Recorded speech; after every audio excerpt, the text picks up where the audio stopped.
দর্শক এ নিয়ে আরো জানাতে এই মুহূর্তে ব্রাহ্মণবাড়ি থেকে আমাদের সাথে যুক্ত হচ্ছেন সহকর্মী প্রকাশ দাস। আমরা যাচ্ছি তার কাছে। প্রকাশ।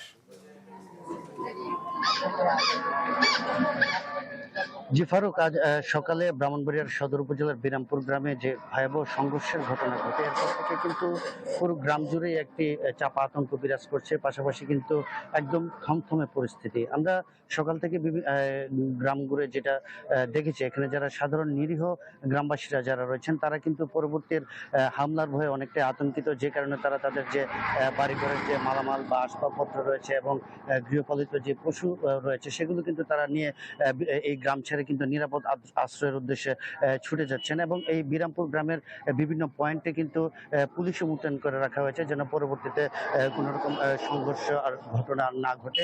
তো আপনি ইতিমধ্যে যেমনটা জেনেছেন যে আজ সকালে কিন্তু আপনার এই বিরামপুর গ্রামের যে সাবুদের গোষ্ঠীর সাচ্চু মিয়া এবং খাবাড়ির যে সাবেক চেয়ারম্যান হারুন মিয়ার পক্ষের লোকজনদের মধ্যে ভয়াবহ সংঘর্ষের ঘটনা ঘটে।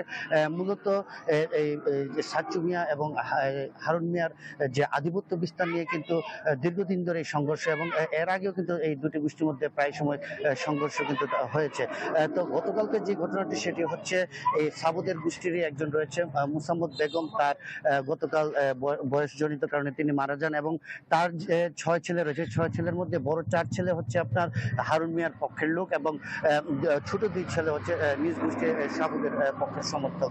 তো গতকাল মুসাম্মদ বেগম মারা যাওয়ার পর হারুন মিয়ার পক্ষের যে 4 ছেলে রয়েছে, সে 4 ছেলে কিন্তু সাবুদের পক্ষে যে ছোট 2 ছেলে রয়েছে তাদেরকে মরদেহ না দেখিয়ে কিন্তু তার মরদেহ দাফন করে ফেলে।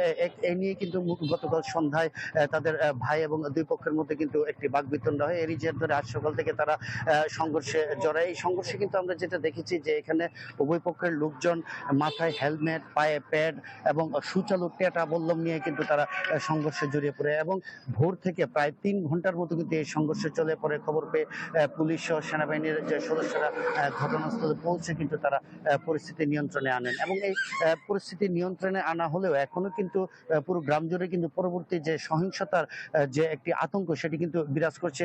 এবং এছাড়াও কিন্তু আমরা যেটা দেখেছি যে বেশ কিছু বাড়িঘর ভাঙচুর হয়েছে, লুটপাটের শিকার হয়েছে এবং আগুন দিয়ে কিন্তু জ্বালিয়েও দেওয়া হয়েছে।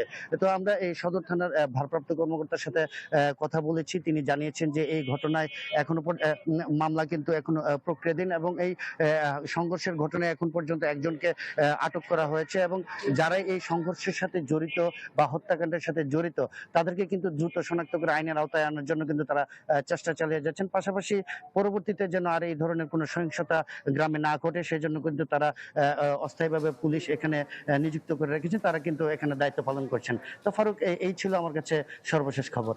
প্রকাশ, আপনাকে অসংখ্য ধন্যবাদ। দর্শক, ব্রাহ্মণবাড়িয়া সংঘর্ষ পরবর্তী অবস্থার বিষয়ে জানাচ্ছিলেন সহকর্মী প্রকাশ দাস। ডিজাইন, এলিগেন্স, বিউটি, সেরা পণ্য সবার জন্য জেভিকো।